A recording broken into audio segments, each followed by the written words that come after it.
today, and I'll kind of get cracking. I see we have people from like some choirs and some music socks, and also from comedy sock and that kind of thing. So that's really cool. Neve, I guess you're probably coming from Bells question mark or singers or something. So that's cool because there's a lot of different kind of ways you can go about kind of remote producing and creating a remote product that is quite that is quite like of a good standard, even if the people that you're working with don't have like a proper setup. I know you guys had a workshop on Wednesday. I don't know who was there with I can't remember, his name is escaping me, but you guys were looking at like actually recording at home, and what we'll look at today is kind of taking an all that stuff together and then putting it into a finished product, or putting it into like a finished track that you would then accompany with a video or whatever you kind of want to do with it, as well as some kind of just tips for doing this kind of thing remotely, and for kind of like collaborating and different event ideas and all that kind of stuff, because it doesn't look like this kind of remote Zoom life is going to go anywhere anytime soon. So it's definitely a great time to upskill in this area and just to learn about how to do things, because as you go forward, I know that a lot of companies and stuff, like once after you graduate, will still be looking to do kind of remote events. And if you already have the skill set from your time working through societies at Trinity, you'll be absolutely flying and they'll love you to bits because you'll be able to do all the stuff for them. So I'm going to get going. Oh, there's some more people joining in. I'm just going to add them in. So here's a little overview of what we're going to do today, and here's the really cute doggo. So we're going to do some kind of basic concepts of audio editing and mixing. It's going to be a little bit dense, but mostly just to give you guys kind of a grounding in like how things work, so that when you go and you start to look at different softwares, you'll have more of an idea of what is happening and how to use the different kind of functionalities that these different softwares use. So we'll do like a bit of an anatomy of waveforms and kind of reading audio so you know what you're looking at. How to set up the sample rate and bit depth, which is really important stuff for your sessions, and then also doing some cleaning of your audio files, because if you have different people from different levels sending you different types of audio, it's important to really like tidy that up before you start working, just to save yourself a lot of headaches. Some level and gain and kind of balancing out different types of audio, and then panning and placing stuff from right to left in the stereo field.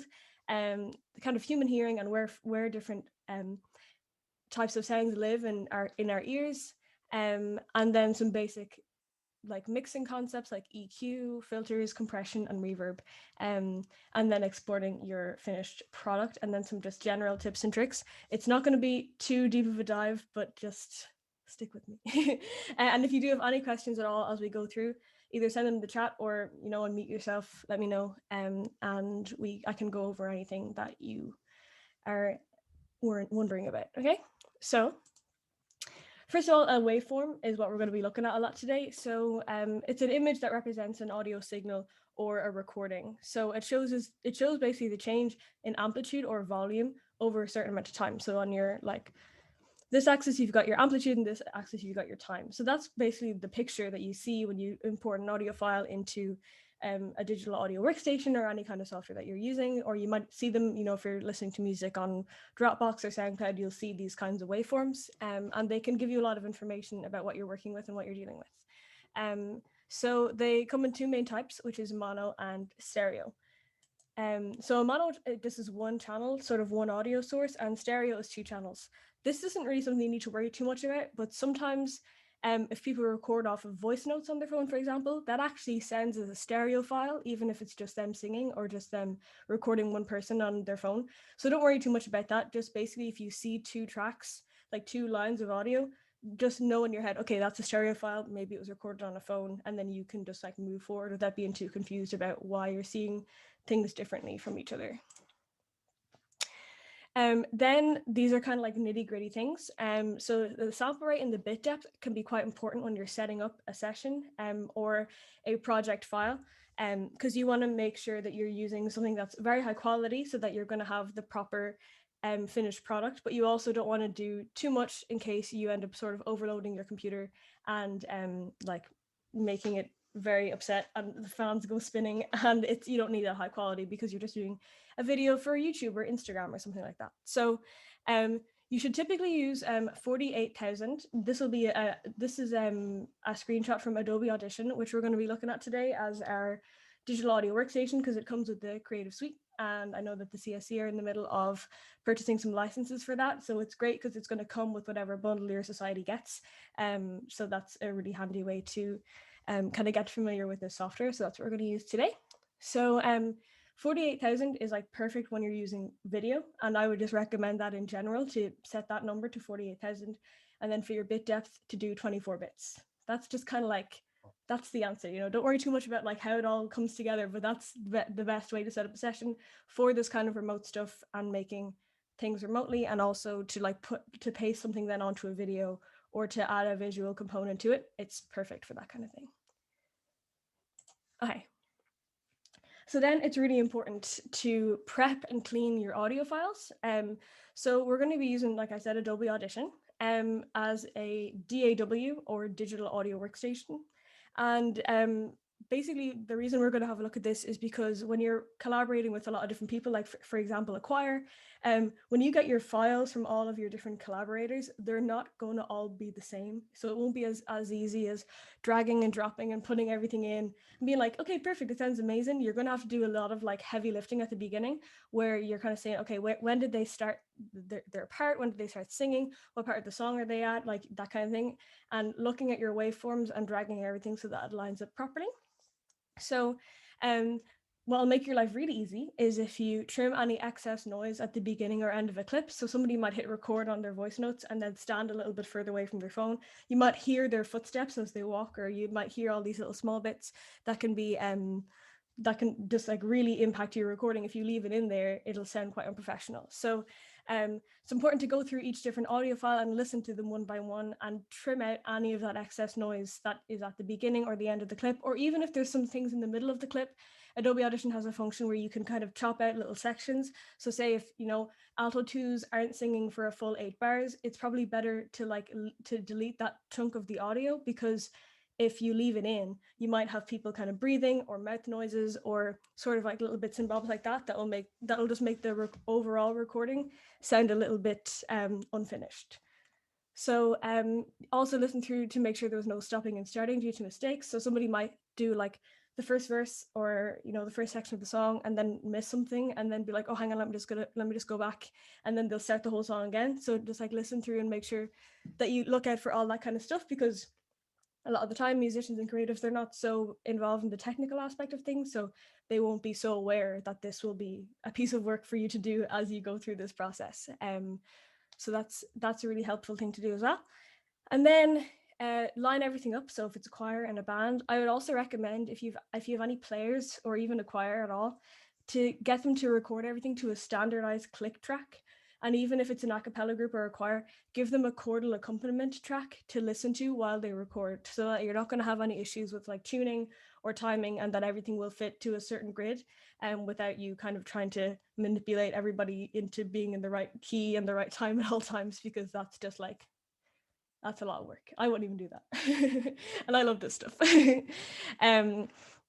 So that's that. And then also adding fades, which we'll go through in an example, is really useful, because then you make sure that there are no sudden starts and stops as soon as somebody starts the recording or ends the recording. So it'll kind of like fade in nicely and just make everything run a little bit smoother as you go through. Okay. Then another important aspect is the volume or the level of watts of all your recording. So it's really important both on the recording side and on our side of things that we're going to be looking at, because different people will be recording in different spaces at different distances, most likely, with different types of equipment. So everyone's level or volume level will be slightly different from each other. So it's important when you're editing all that together to be very mindful of that process in order to have a nice balance across your entire string section or your entire band or your entire, even if you're with one of the debating societies and you have one speaker and then another speaker, to make sure that they are matched in level and audio level, so that everybody can hear everything clearly and they're not kind of saying, okay, that was way louder all of a sudden, or that's way quieter all of a sudden. So you can change the kind of level of a clip by changing the gain of the clip. And that's just a handy knob in any digital audio workstation. And you can just move it up and down and match it using your ears and see how, make sure it sounds equal to each other. And then, yeah, when you're like I said, make sure that they match. And then when you're outputting, your level should be somewhere between -12 and -6 on this Adobe Audition level reader, to make sure that it's loud enough so that when someone's like listening to it on their phone or watching it on their computer, that they can hear it okay. Because you might be listening in your headphones and they might be turned up very loud, or you might be working on speakers and you might have an interface and your gain is really high. But just to make sure that you have a good overall listening level. And it's also really important to listen to whatever you've made on your phone, because that's mostly how people will be listening to things, and even on your laptop speakers, because usually when people watch any kind of videos or attend events, that's how they usually like listen to it, on just on their phone, or even in like standard Apple headphones and all that kind of stuff. So then the next concept is panning, and panning is basically it kind of relates to where the audio sits in the stereo field. So if you've ever listened to a song in headphones and like you take out one headphone and then all of a sudden you're just hearing like half of the song because it's all panned over to this side. If you do this with Beatles songs, they always had crazy panning. So if you like take out one headphone, you miss half of the song because they just like got crazy with all this stuff. So that can be really useful for choirs, and I don't know if anybody's here from Trinity Orchestra, but for orchestra, and I see trad soccer there, to really get that feeling that you have different players kind of around you as you listen. It's really important to pan the mix out, so that, you know, if you usually have your sopranos on like your left and your altos on your right, then it's important to kind of make that space to give a really realistic feeling to people while they're listening to it. So it doesn't just feel like loads of people singing right in their face, because when you have it spread out, it feels way more natural. And then it's the same with any kind of bands. Like I know you're in jazz sock and stuff, Nisha. So like there's like lots of stuff like that where you can put specific instruments in specific places so that it will really have that more jazz feeling and have a more kind of a vibe to it, rather than just kind of putting all the instruments together. And that these are just quick graphics. I'll send you guys all this this presentation just for reference. So that would be like how you'd typically pan an orchestra, and that's how you would typically pan. You know, you put like your kick, bass, snare, and vocal right in the center, and then you would have your pads kind of just behind that to left and right, and then you would have your overheads and your synths and all these different things all over the rest of the stereo field. So that can be really useful for just for a frame of reference when you're putting all the stuff together. And then it's also important to note that every different type of sound has a different frequency. You don't have to get too bogged down with all this kind of stuff. This is just a bit of a reference point for when I speak about filters in a second. But basically, certain different things have different frequencies between 20 and 20,000 kilohertz. Sorry, hertz. It's just on this big scale. And this is kind of a more contextualized way of looking at where those instruments lie in all those different places, and how it kind of transfers over to a piano. So you'll see here, like when you have a female voice will start much higher than a male voice. So that's important to note if you're doing any kind of filters for male voices versus female voices, and because you might want to treat them a little bit differently. And then the same way, if you have different instruments, either in your orchestra or even any accompanying instruments, that will have a lot of different impacts on where that lives in the frequency spectrum, which is just essentially all of the different notes that the human ear can hear. And this becomes quite important when it comes to kind of removing little sibilances or annoying noises that will appear when you record at home, because there will be certain noises that will appear in a recording if somebody does it on their phone at home that you don't need, because they're not part of the frequency content of a voice. So you can actually just get rid of all of those and the voice will still sound the same, you know? That's kind of how it works. Don't worry too much about it. It's just a sort of a handy graphic for anybody to have open if you're doing any mixing or editing, because it can really help you kind of carve out different spaces in your audio files for things to kind of blend together a lot nicer. So, and this is a similar thing. So you have kind of like from your sub to your hiss, you know, so say if you ever have a recording and there's kind of a hiss in it, or somebody's left a fan on because it was a hot day or something, you'll hear like a you can easily find that frequency and remove it, and then everything will sound great, you know?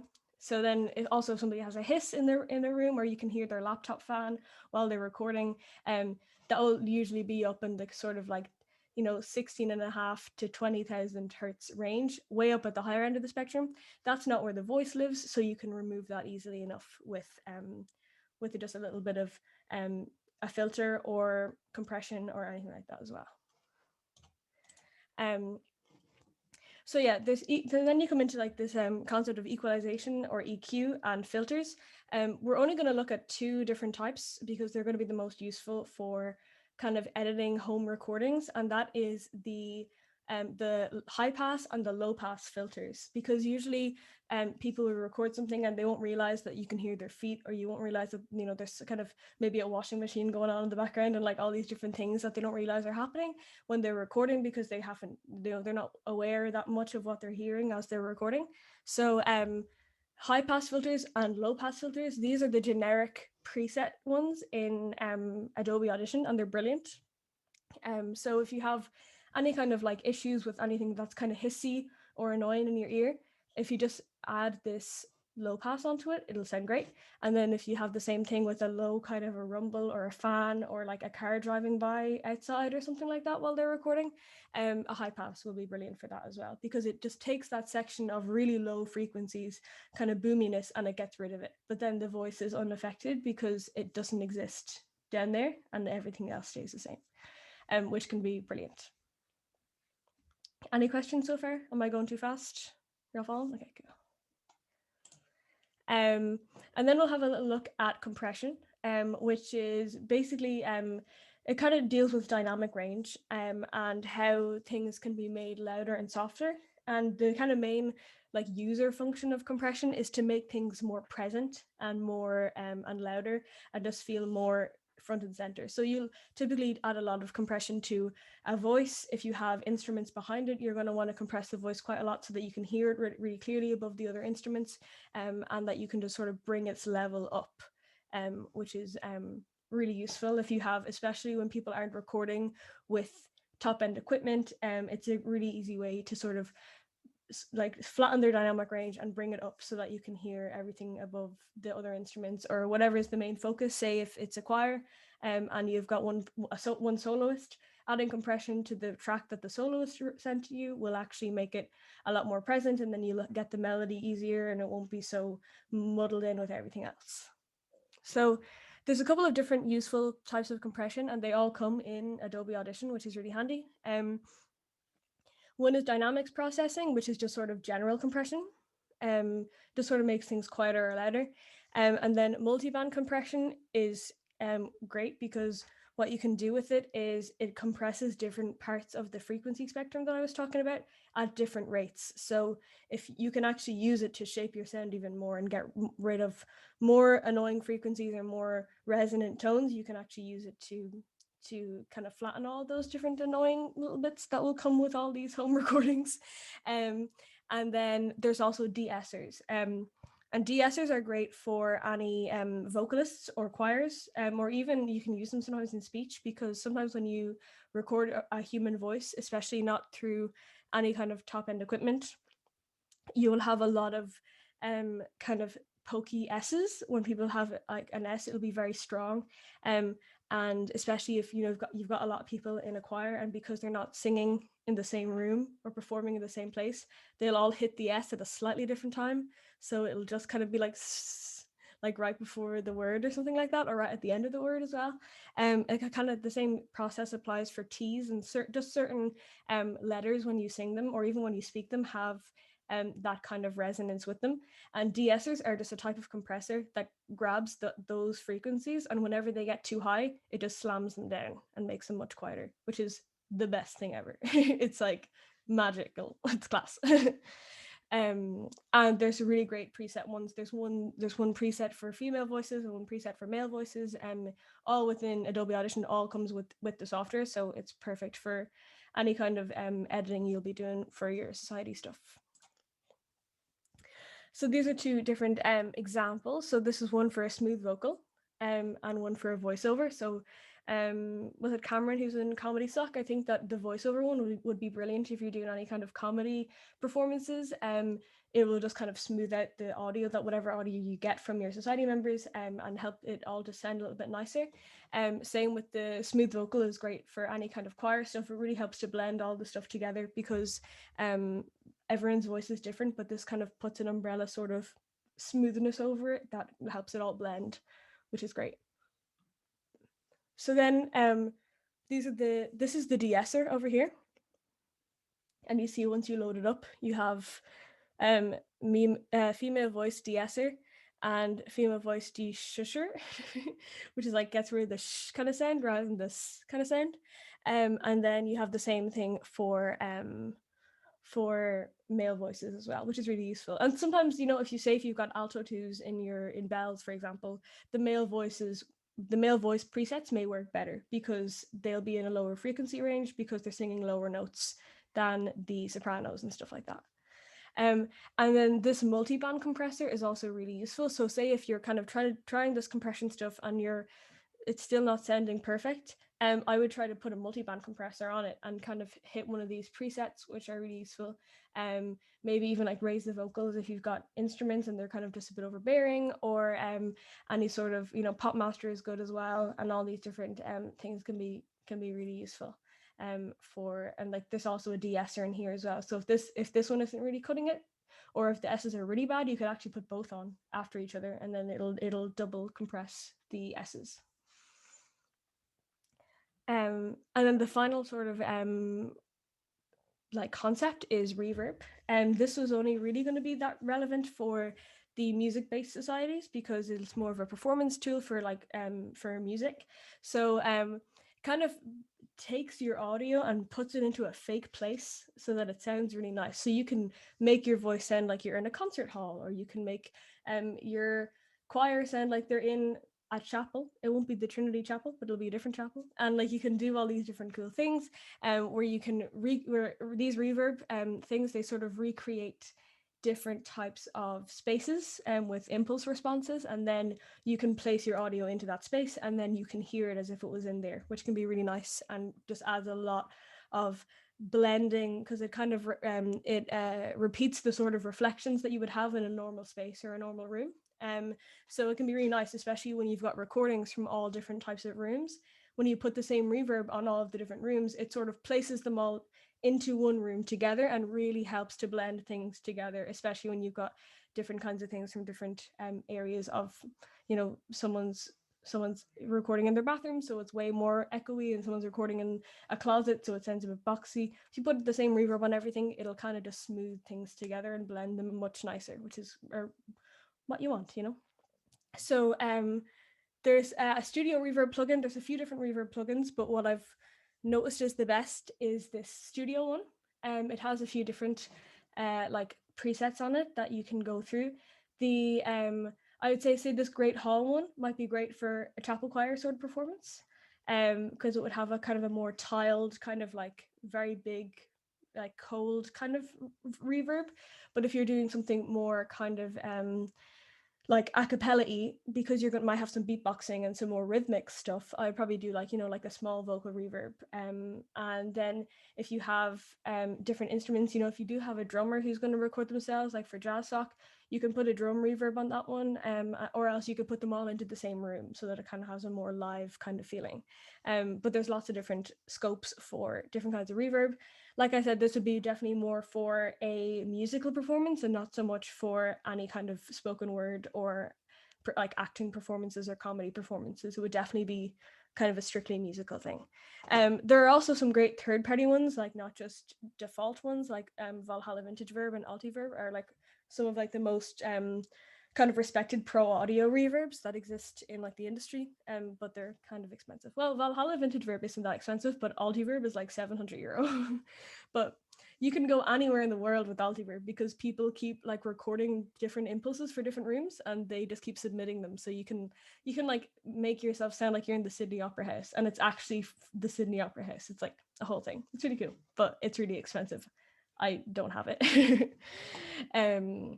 So yeah, so that's reverb. And then, yeah, so then I would just say to make sure that you kind of follow these steps in this order. So you'd prep your workstation and clean and tidy up all your files. Make sure they're all kind of in the same folder so that you don't miss any files if you try to reopen something and do another edit later on.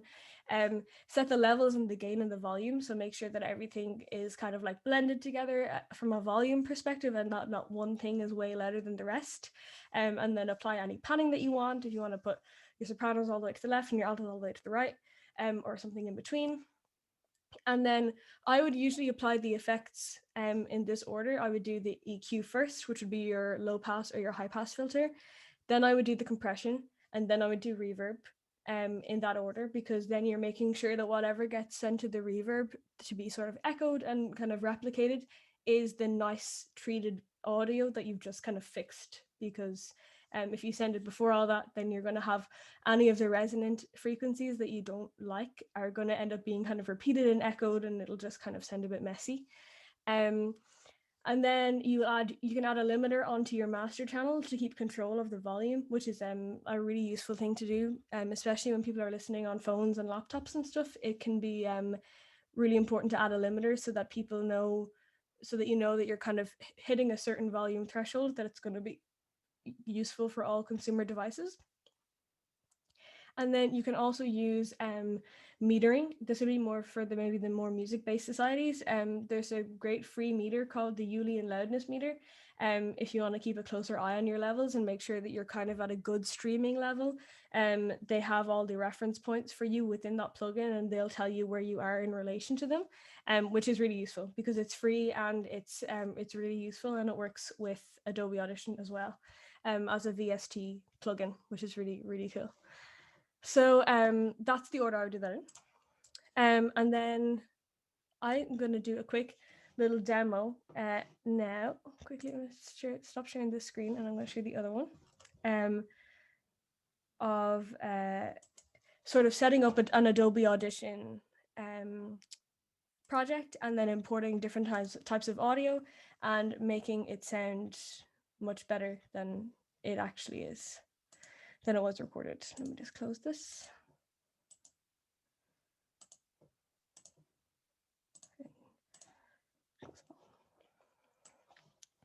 Okay, cool. So I'm just going to drag my Adobe Audition up there. I'm going to share my screen again and my sound.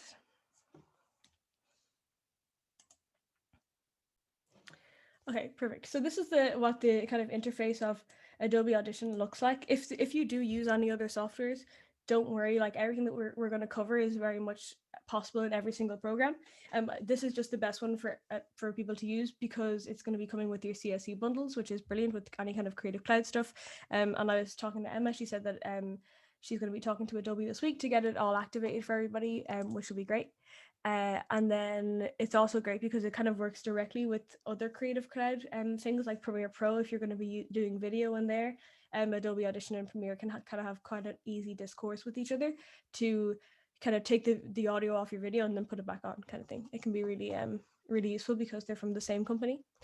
So when you open this up, it looks all blank and kind of scary looking. But then if you go up here and you go File, New, and go to Multi-Track Session, this will open up what looks more like a standard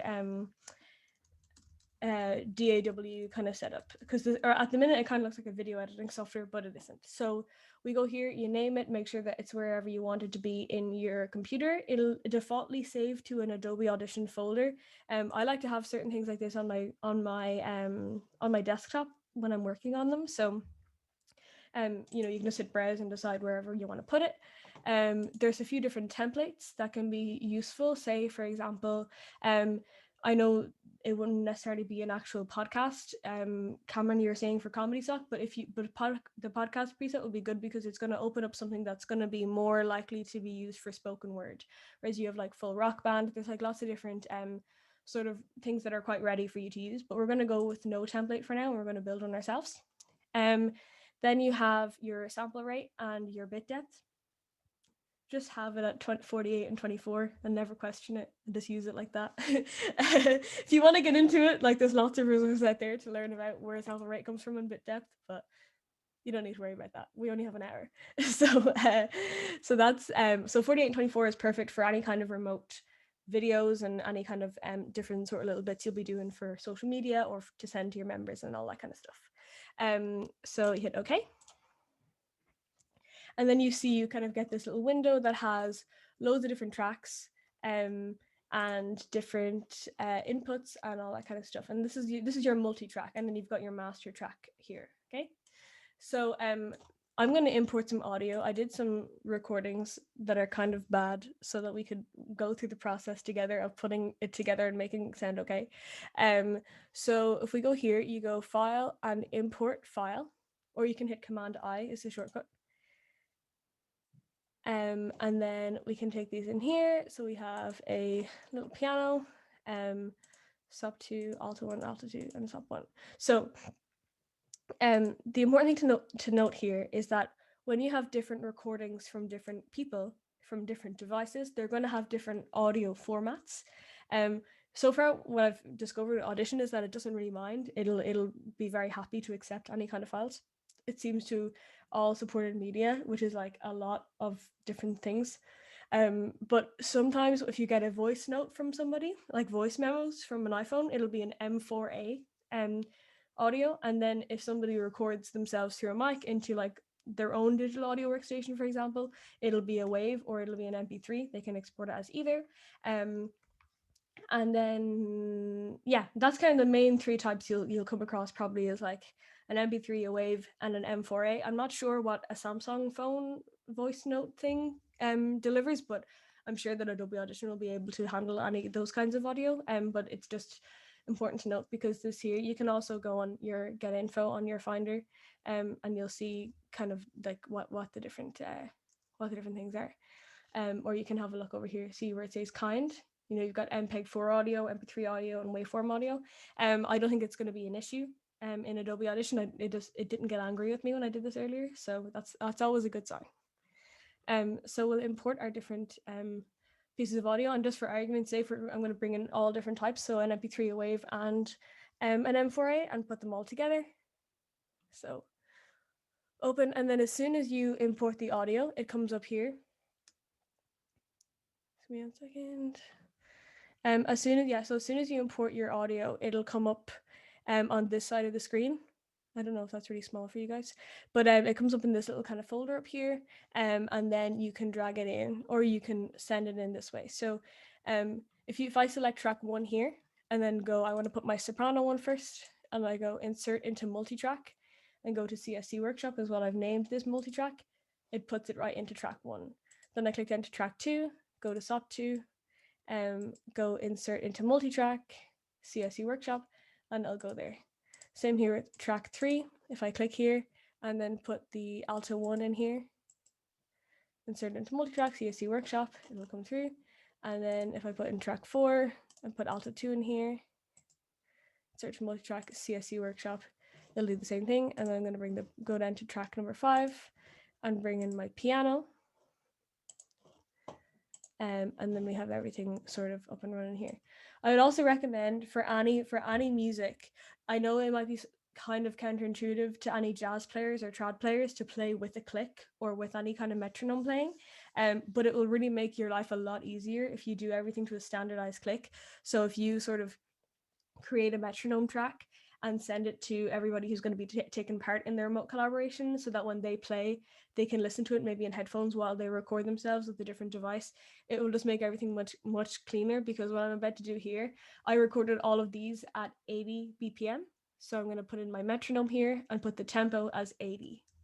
And that's going to give me a lot of clues as to where all the audio should sit as soon as I open up the session. So I can already see that, like, and I know because I recorded it all, but this was a mistake up here, and then I started again down here. And you can sort of see by reading the waveforms, it's like, okay, well, these don't all line up at all, you know, because they're all sort of all over the place. And whoever the kind of main editor or collaborator is, it can be really helpful for them to sort of do a version. So I started off with this soprano 2-part, and I put this in along with the click track in the exact same place where I started my piano track. So I know that those two are definitely lined up, and then it's sort of a jigsaw puzzle to get all the rest of the pieces of audio to sit in with those two, which are going to be sitting in perfectly with the metronome that I've created because it's at the same tempo.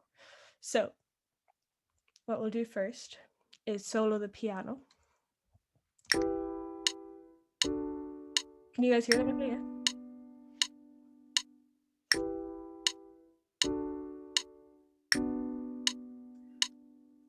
So that sort of confirms to me. It's like, okay, that's perfect. That piano is sitting in the right place. It's on the grid, as they say. It's like in the right place. It's in the right kind of beats, and it's all working good, which is great. So then I'll just turn that down a little bit because I know that things are going to get a little bit loud. So sorry. So this is your volume knob. You can see it has a little volume symbol beside it, and then this is your panning knob. So this is to go stereo balance, either right to the left or to the right. So that's how you do those different movements there. So I'm going to leave the piano in the middle for now, and I'm going to take it down by like down to minus 5 dB, just to kind of leave myself a little bit of headroom, because it looks like these waveforms, from what I can see, remember I was saying amplitude is on the x-axis, no, the y-axis, and time is on the y-axis. So I can already see that these are much bigger looking than this is. So these are probably going to be a good bit louder. So even before I play them, I might turn them down just a little bit. So then I know the track 2, I know for a fact that this matches. So I'm going to bring it down a little bit and bring this back to the start and play. That seems like it's lined up. That's good.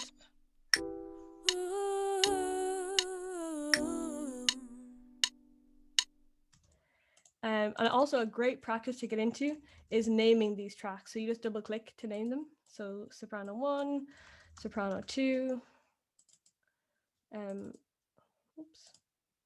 alto 1, alto 2, and piano. So it's a great practice to get into, just so you can kind of keep track of where you're at. And then if we want to sort of add in the soprano ones, I know for a fact that this seems to be some sort of emptiness at the beginning here. So let's have a listen. So it doesn't really match up. There's a lot of noise. You can hear that kind of rumble, and it's really loud. So we're going to bring that way down and then trim it in with this kind of, you just sort of click and drag this here, trim it into where it begins. And then this here is your fade in. So you can fade that in there. So it's not going to be as harsh when it begins there. It'll be a little bit more pleasant, hopefully.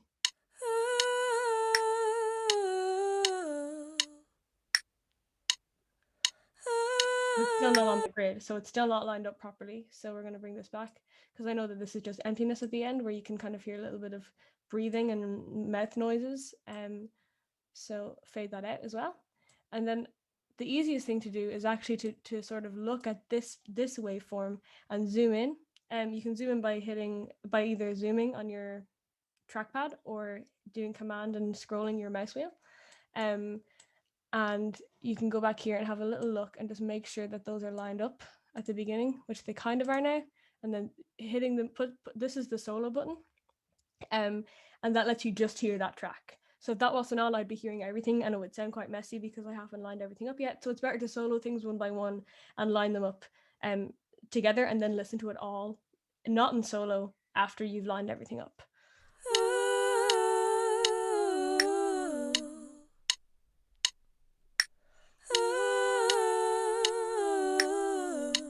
So I think that's nearly there. You probably could do it even another nudge, just slightly this way. Bring this back here, the playhead.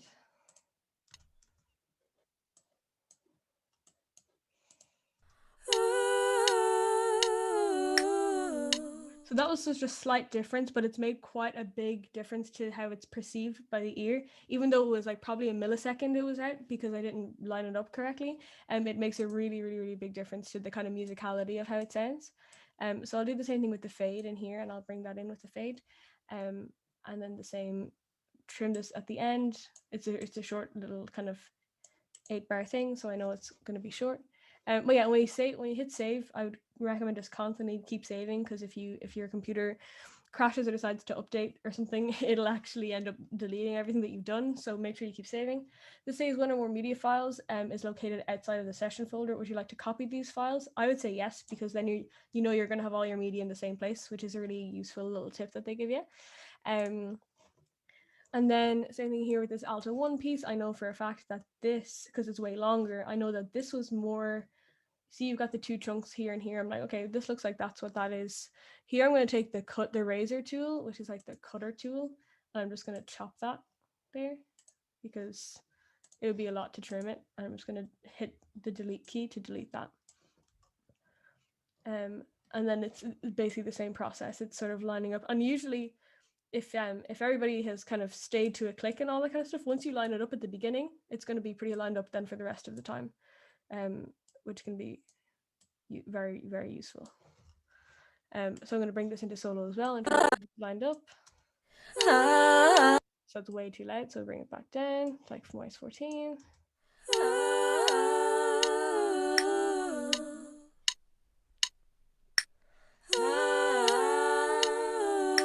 So it's still just slightly off, bring it a little bit earlier.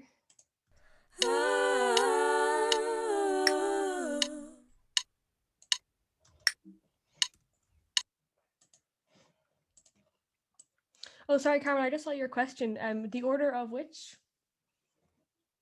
In the chat, sorry, I didn't have it open. Just the order of the different files you have down. It's not like layers or anything like that, or no, it's it's not like layers. It's not like in Photoshop. There's no like order. You're going to hear everything, and you can put it in whatever way. For this example, I just put it soprano 1, soprano 2, alto, and alto 2 because that's usually how it would be written on a score. So it's just kind of whatever is intuitive to you. Yeah, absolutely. So it's just organization. Perfect. Yeah, Thank yeah. you. That's a good question. So then turn this back in. And then we'll just do this one while we're here as well, the alto 2, because we know where it's kind of going to start and end. And then zoom in. Seems pretty close. Let's turn it way down. So in this example here, the soprano 2 was recorded through Pro Tools, which is like an industry standard recording software. And all the other ones were recorded on my phone. I just recorded them in voice notes on my phone, in the same room, kind of in the same part of the room. But they have little different quirks at the same time because they were recorded slightly differently. So, and that's why there's kind of some dramatic difference in volume between some of them, because the ones that are recorded through Pro Tools are a little bit more conservative with the level because they are it's kind of designed to be edited and processed a lot, whereas on the phone it's kind of expected that you won't do much editing or processing with it, so they keep it quite loud. So turn this down as well.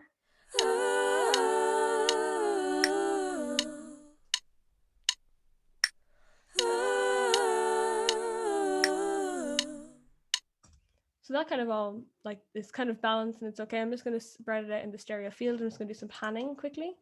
So I'm going to put the I'm going to leave the soprano 2 sort of in the center. I'm going to put the soprano 1 to the left slightly and just to the right slightly, and then I'm going to put the 2 altos further right, just to give it a more kind of a choir feeling.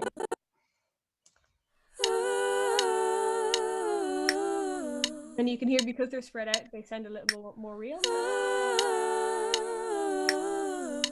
But then the soprano 1, because it's kind of by itself over on the left, it sounds a little bit too loud now because it's not being kind of bunched in with all the rest of it. So turn it down a little bit more. And then this soprano 2 is the kind of the melody.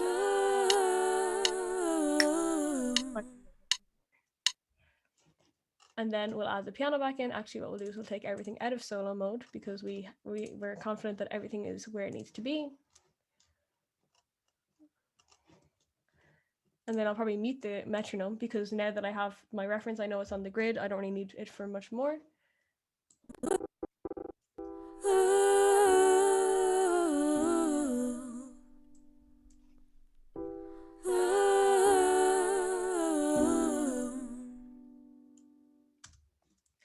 Okay, cool. So I'm going to start here with the piano. I'm going to add a little bit of a compressor to it. I'm going to give it a kind of a multi-band compressor, and I'm going to put it as, the piano was recorded as a I'm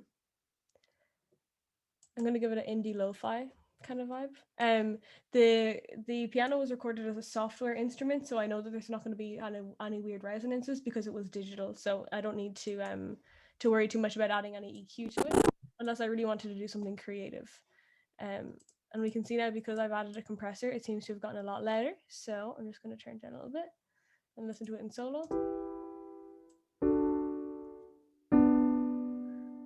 So over here is your effects rack. You'll see it there on the side. And when you click at each different track, it has a different effect rack for each channel within Adobe Audition. And you can see the track name there, which is why it's great to name your tracks as you do this process, as you set everything up, because then you'll be able to see, okay, I'm on the alto 2 track, and it's not like, oh, did I put the alto 1 or 2 on track 3 or 4? And you're not asking yourself those questions. It's just kind of session management, and it makes your life a lot easier.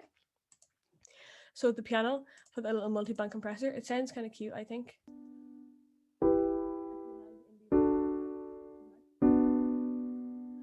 And then you can turn them on and off with these switches here. So if we want to listen to it without the compressor, so it's like that.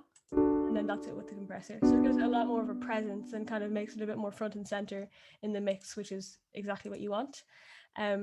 And then I would go down here and go to reverb and add the studio reverb to it, and then click up here and add maybe let's add the great hall just to see how it sounds, because I'm curious.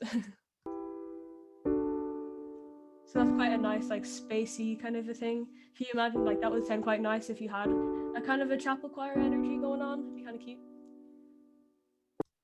So I'm going to leave that for now. There's a little out here, there's different kinds of controls in here. I wouldn't worry that much about them. Do all their flex apply?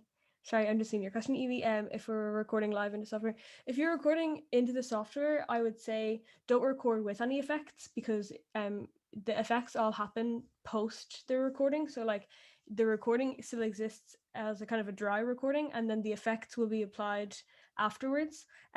So to actually put the effects on while you're recording will just lead to sort of latency issues and that kind of thing. So I would say record dry with no effects, and then do the same process here, and kind of put everything in afterwards. If that answers your question. So there's a little dry. So the biggest thing to know about the reverb is the dry wet. So dry is how much of the normal dry recording you have, and then wet is how much of the reverb you have. So if we want a tiny bit less of that, just drag that down to like 29%, and then it'll sound a little bit less extreme. It's a bit more manageable like that. And then I'm just going to go through all of these sort of voice note recordings. I know that we're about to run out of time. I just want to show you guys a little bit of EQ. So I would always go for the parametric equalizer, because it's a graph and it's way easier to look at. The other EQs are more about like actual frequency values, and they can be a bit hard to sort of read. So I would just go for the parametric equalizer, and then click one of these things, because you'll see as I play this piece of audio, you'll see the different frequencies that are involved in the recording coming up here. So that's kind of where you see it's all kind of sitting mostly there. And then when it's silent, there's still frequency content, because that's just noise from my room and noise from the recording, which is, you kind of want to get rid of as much of that noise as you can. So that's why for here, because it sounds, let's listen to it in solo, just this vocal. There's not really a hiss to it, but there's a little bit of there's not much of a rumble, but you can almost guarantee that there's going to be some sort of a, sorry, I'll go high pass. There's always going to be some sort of a little bit of a room rumble, no matter where you record. Even in professional studios, every room has its own characteristics and can lead to its own problems. So this is it with the filter on. So it sounds quite a lot cleaner than if I bypass it. Here. Also, I'm not an alto, if you can't tell. If I take off that. So there's, and then if I put it back on, it just kind of focuses it a little bit more, and there's just like kind of more of a focus on the voice rather than it sounding like a room. I don't want that to be that loud, so I'm not going to add, I might add like a little small bit of dynamics processing to it. Maybe just a smooth vocal over here. Where's it gone? Here we go.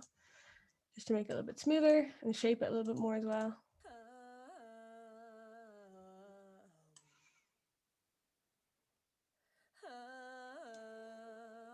So that kind of sounds more like a studio-y kind of recording than I did it in my voice notes in my room, because that compression and that compressed sound is kind of what you're used to hearing on the radio or used to hearing in any kind of pop records that you hear. So it sort of just makes everything sound a little bit better. You know, it's like kind of just like, it's like putting a really nice filter on a picture, you know, it just makes everything look better and sound better and all that kind of stuff. Then I'm going to do a little, not this reverb, okay. Remove effect. If you put it on an effect you don't want, you can just hit remove effect like that. And then I'm going to go studio reverb. I'm going to do vocal reverb medium. See how we go. And add here. It's a little bit big, but the piano is kind of big as well, so it might be okay. Okay, perfect. So then I'm probably gonna, I'm not sure if I can copy and paste these. I cannot. Okay, so I'm just gonna do the same thing in here. Add the little low pass, filter and EQ. Do the high pass filter just as it is, default, and then add a I think I added the compression, dynamics processing, and do smooth vocal as well. And then the reverb, studio reverb. And as you as you do this a lot more, you'll kind of like have certain things that you just go for because you know that you like them and you know that they kind of have a sound that you like. And then it just kind of gets a lot quicker and easier as you go.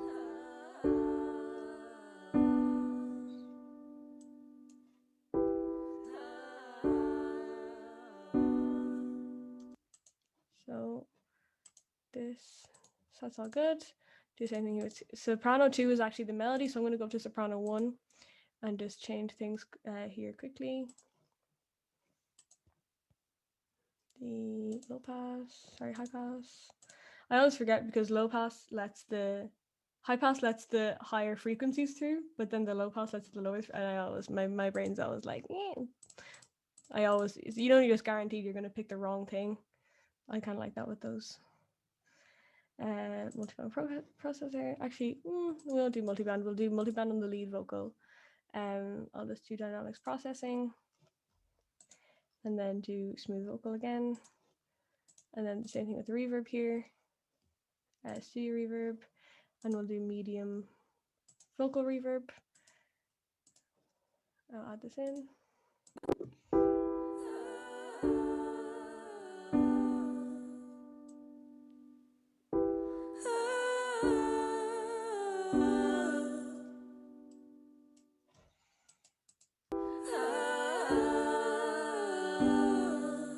Also, having a little bit more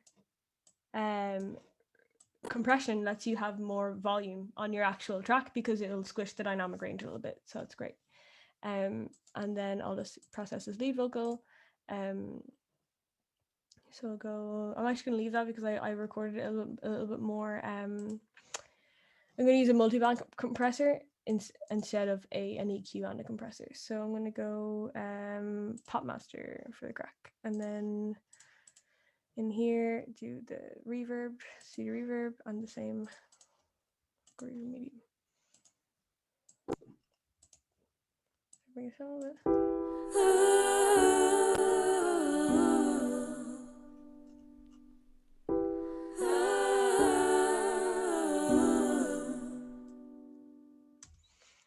So you can see there, like with just like very, very, very minimal editing, I've turned these 4 voice notes that I recorded about half an hour before this started, and it sounds more like a kind of a finished product, with not that much effort, you know. And it just sounds like more like a real recording, you know.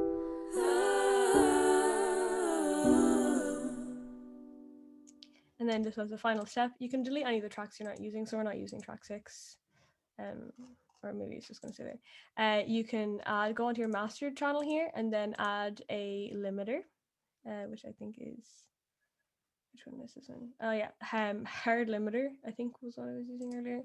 And then if you go here and go, like, you can maybe limit to -3 dB, and then it'll just make everything a little bit louder.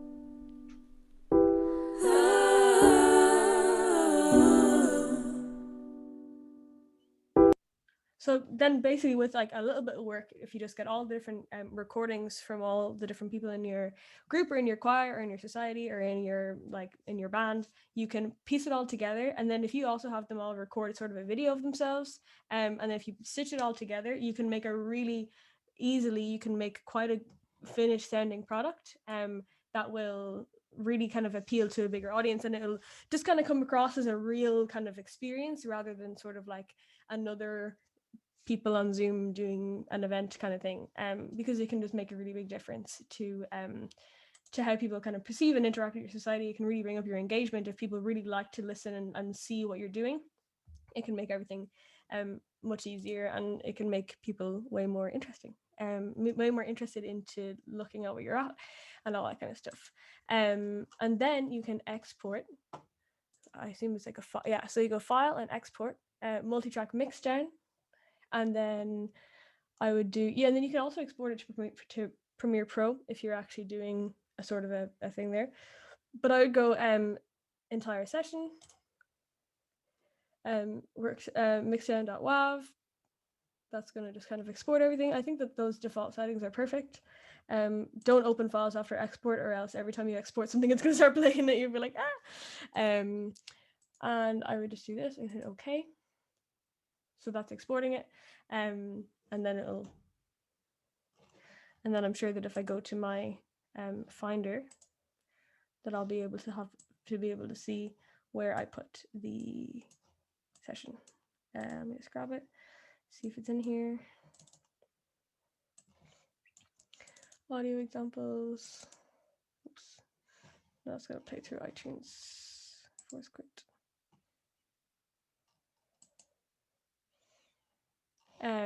So yeah, multi-track. 5th November. Okay. I'm not actually sure where that went, but I will find out. It probably entered the Adobe Audition folder. But let's just try export one more time. I'm sure it gives you an option. Export multi-track mixdown. Oh yeah, so it exported to documents, but I would just browse that and put it into the same folder that I had this whole thing in, or just on my desktop. Audio examples, save. And then you'll be able to find it in your Finder and play it or import it back into whatever video file editor you're using, be it iMovie or Premiere Pro, and you'll have the whole thing as one audio file, which is very useful. So sorry, this is a bit of a sprint. I have the sessions being recorded, so it'll definitely be easier to kind of watch back, and it'll definitely be easier to watch back everything and have a look at that kind of at your own pace. And I've also included some resources as well into my PowerPoint. So just final things, handy tricks for better home recordings. So some people's phones will be better than others. So say like if you're living at home and if your mom has the new iPhone 12, like her recording quality is going to be much better than if you've got like maybe an iPhone 5 or an iPhone 6 or a Samsung phone. So like definitely kind of exploit the resources that you have in your house, like make your siblings or your housemates lend you things so that you'll have a better quality recording, because it's a small favor but it will make a really big difference to how your recordings go. Also, when you're recording at home with people and if you live with people, try to schedule your recording time around times where people are a bit more settled or quiet, or like if your roommates are in their room watching Netflix, like that's a perfect time to record, because if they're cooking or walking up and down the hall, all of those little things will bleed into a recording, and that'll just kind of make your life a little bit harder when you're putting everything together. So definitely sort of try to plan any recordings you're doing around when people are like, I record when my family are sleeping. That's how I got through my master's, doing it from home on Zoom. I got up at 5 when my family were all still in bed, and it can make a really big difference to the quality of your recordings. have your groups record to a click track and chordal accompaniment, especially if it's an a cappella group. It can make a big difference.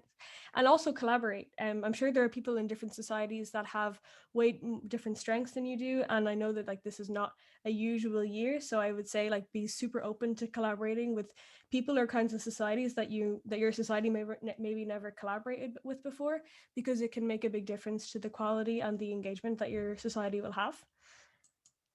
And then some remote event and production tips. I would recommend, if you're hosting a live event, instead of having any of the performances happen live, get people to submit pre-recorded performances that you can work on and edit, and then you can stream it live, add an event, and then kind of incorporate a live element where you bring people into a Zoom call and because you can broadcast directly from Zoom to YouTube and that kind of thing. So you can have people in a Zoom call who are all the performers, and then you can have everybody joining in and watching the live stream, and then you can have them all commenting in real time. Like I produced a show, the final year show at Berklee, we did a fully online final year like end of year concert, which was like crazy, but we had all the performances pre-recorded, and then we had some hosts and MCs interviewing the people who submitted the performances and talking them through the process of like what they made and how they did it. And that can be a really cool way to kind of blend and like a real event and the live feeling with the kind of quality, and not being worried about like, is the internet going to drop out? Does the person live in the middle of the country? Like, do they know, like, are they going to be able to sustain their connection throughout the whole song and that kind of thing? So that can make a big difference if you sort of pre-record and prepare. Like I know, say like it's around the time of the year where the winter showcase would usually be happening, and that's usually a huge collaboration. Like I think that, you know, you could get a lot of the different choirs or a lot of the different performance societies together to pre-record different performances, all from remotely, have people stitch it all together and then live stream it in real time, even though it's not a real time performance, and then have different people come in and chat and have interviews and that kind of thing. And then you can have people watching, people's families and friends all watching, which can be really nice, kind of a community builder. I'd also say if you're primarily a performance-based society, try to focus on kind of community gatherings, maybe like coffee mornings, have people chatting with each other, like exchanging different music that they like or different comedians that they like and that kind of thing. Or even invite guest speakers in to do workshops, because I know a lot of people in like that are in the top level of industries are completely unemployed right now. So they're very much willing to go in and do a lot of talks, and a lot of people that you normally wouldn't get access to are very open to doing Zoom calls. So I would say like getting any guest speakers in, I'm sure that if you just send people an email, they'll be like, yes, I want a human interaction, absolutely, you know. A lot of people are really open to that right now. And kind of focus on maybe helping, say you're jazz sock, right? You want people, you can't have a lot of performances, but you want people to upskill, so you have people come in and like maybe talk a little bit more about theory or more about chordal structures or arrangement, and then you are still kind of giving your society members a way to engage and really learn and benefit from what your society has to offer, which can be really cool during this time because a lot of people are learning new things as well. And I know it's frustrating not to be able to do regular events, but these skills will really stand to you going forward. I know a lot of employers are looking into like remote working for a long time. So being able to help them do anything remotely or Zoom or virtual, they'll be like buzzing. So like it's definitely a great time to explore the kind of editing side of things, thinking outside the box and ways to do remote events and remote collaborations. And yeah. These are some free audio plugins that are really, really good. I'll send you all this this PDF. They're sort of like nicer versions of what we used in Adobe Audition, but they are free. So they're really good to use.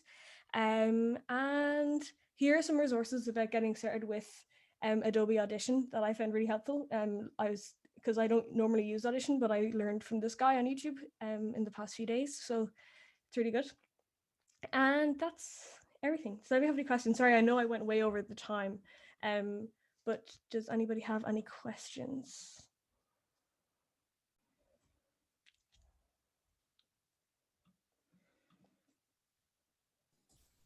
That was brilliant, Lisa. I was going to ask you, now what was I going to ask you?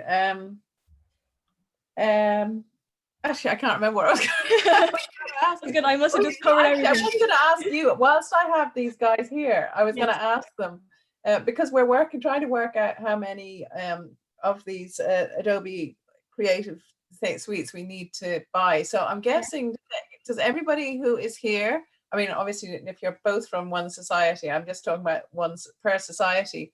Are you all interested in getting one or having access to one of these suites? So yeah, you can you do a show of hands maybe? Can you do reactions there and just put up, yeah, so that's Neve is, which society, Neve, sorry? I think she said So everyone, 1, 2, 3, 4, 5, Nisha. So essentially, what about you, Claire, trad sock? yeah, she said yes, definitely. Yeah. In the Okay, so that's it, really. So that was, am I right in saying that was 6? About, I'll say 8 to be sure. I think we're going to go for 20, but I just don't want to underdo it. Yeah, of course. Overdoing it, it's fine. Yeah, great, thanks. Yeah, no, I really thought that was fascinating. I've only been working with Audacity, well, trying to work with Audacity. And actually, I thought it wasn't going to tie in at all, but it is kind of similar. So there was a lot of things there. There was one thing I was on to ask you. You know, the fading in and fading out. I presume you can do that throughout the piece of music. Yes, you can. Yeah, you can. Wherever you make sort of an edit, you can kind of fade everything out and then fade it back in again. Or you can. There's like different ways you can click onto the audio and drag the volume down at different parts of the performance and all that kind of stuff. Yeah. Cool. Brilliant. Thank you. Yeah, no problem. Any other questions? I was going to ask. Yeah. Sorry. I was going to ask, generally, this is kind of probably just for me, but generally when you're looking at buying, say, like microphones for a home setup, is there any specific things you should be looking for in terms of specs and things? Because I was looking at them and I have no idea. Is USB generally like to be avoided, or? USB is typically a little bit to be avoided. I find it kind of depends on what you want to do. So for like, say for example, and it also depends on your budget hugely. There are certain microphones that are like sort of famous for different things.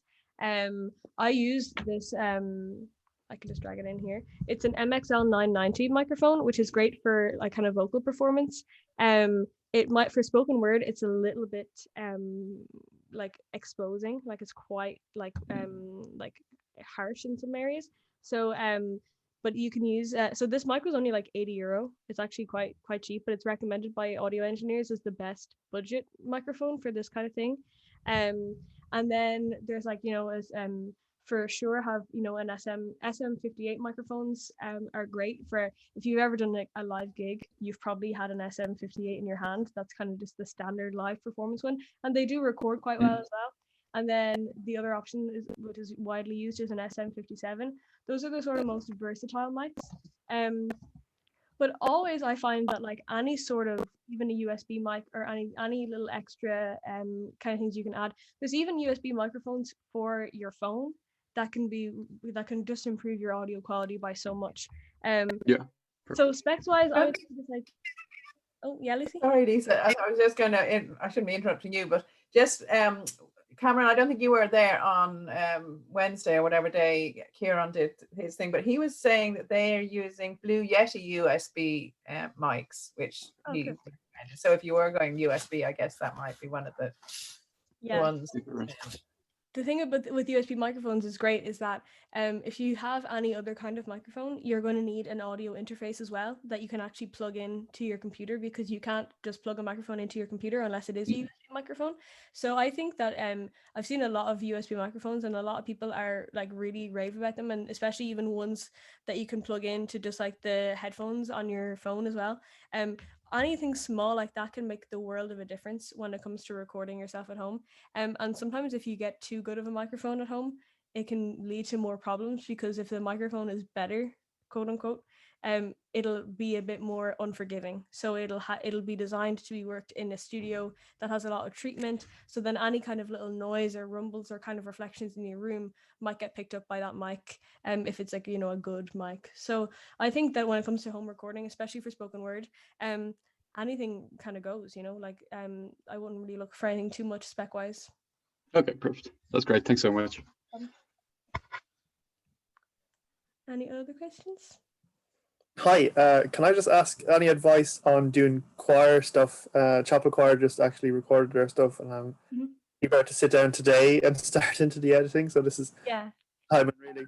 But I was wondering, like, would it be worth like doing all the sopranos first in like a separate thing, and then all the other ones together, and then finally combining 4 parts. It's 4 parts plus an organ is what we're at. Yeah, you could do it that way and kind of sort of really gel the sopranos together and really gel the have they all recorded everything already and they just sent it all to you? Yes, yeah. Yeah, and they've all recorded separately, individually, yeah. Yes. Yeah. You can do it for a workflow. It would probably make it, because you probably have a lot more content.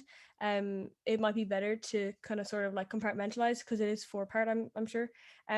That you could do it that way, but I would be more inclined to bring it all into one session and then kind of go through with the solo mode like I was using just there, but then kind of soloing the sopranos, all the sopranos and working on them, or even mute. You can use the mute button. There's a little M beside the S button, where you can just mute the other parts and kind of work through it, because when you start to get into exporting and importing into different sessions, it can start to be a little bit complicated, and you might have all of your sopranos in one folder, on your hard drive, but then all of the rest of it might be on your computer, and then you could be like in the library or something. I don't even know if the library's open, but you could be in the library and then you might have left your hard drive at home and you want to make one tiny edit, but then then you don't have any of the soprano parts because they're all on your hard drive at home.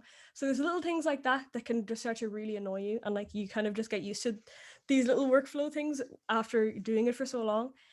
But I would say to kind of keep everything in one session and then kind of group things together and say like, okay, or even push them down the timeline a little bit and be like, okay, I'm gonna deal with those later. But I would kind of keep everything in one big session. Okay, that's great.